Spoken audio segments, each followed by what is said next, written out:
नमस्कार मंडळी, आज आपण बनवणार आहे दालचा राईस। त्यामध्ये आपण मिक्स डाळ घेतलेले, तुरीची डाळ आणि मसूरची डाळ, बरोबर आपण दुधी भोपळा घेतलेला आहे। त्याला छानपैकी कापून स्वच्छ 2 पाण्याने धुवून घेतलाय। चिंच भिजवून घेतलेले आहे आपण। आता आपण कुकर घ्यायचा आहे। कुकरमध्ये थोडंसं आपल्याला पाणी ओतायचं आहे। त्यामध्ये आपण मिक्स डाळ आहे हे टाकायची, दुधी भोपळा टाकायचा आहे आणि त्यामध्ये आपल्याला हळद टाकायचं आहे, थोडंसं मीठ टाकायचं आहे आणि तेल टाकून 2 शिट्ट्या द्यायच्या आहेत। मंडळी भाजी खूप छान लागते, एकदा तुम्ही ट्राय करून बघा आणि पौष्टिकसुद्धा असते। आता आपण कढई घेतली आहे, कढईमध्ये तेल ओतलं, मग त्यामध्ये थोडं तमालपत्र आणि खडे मसाले टाकलेले आहेत, बरोबर कांदा टाकला आहे। कांदा गोल्डन होतं भाजायचा आहे। त्यामध्ये आपल्याला टमाटर टाकायचं आहे, थोडंसं मीठ टाकायचं आहे, अद्रक लसूण पेस्ट टाकायचे आहे।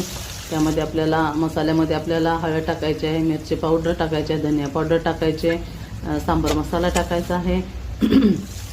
त्यामध्ये आंबट चुका आणि थोडीशी मेथी ही मस्त मध्ये त्यामध्ये परतून घ्यायची आहे।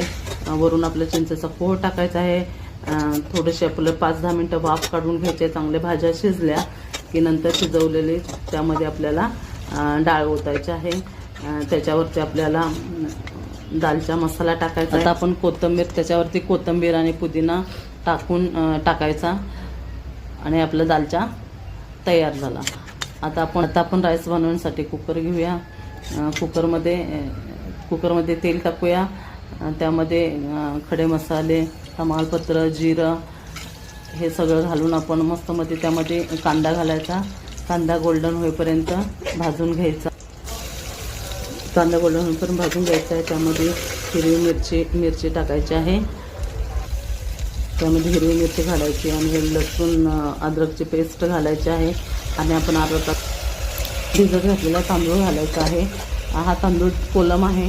त्यामध्ये कोथिंबीर, पुदिना, लिंबू थोडं घालायचं आहे, मीठ घालायचं आहे आणि पाणी ओतून 1 शिट्टी द्यायची आहे। मंडळी, ही दालचा राईस रेसिपी जेवढी साधी सिंपल आहे तेवढीच खूप चविष्ट आणि हेल्दी आहे। तुम्हाला नक्की आवडेल, एकदा तुम्ही ट्राय करून बघा। आणि तुम्हाला ही माझी रेसिपी आवडली तर माझ्या चॅनलला सबस्क्राईब करा। भेटूया अशा छान छान व्हिडिओमध्ये, तोपर्यंत बाय।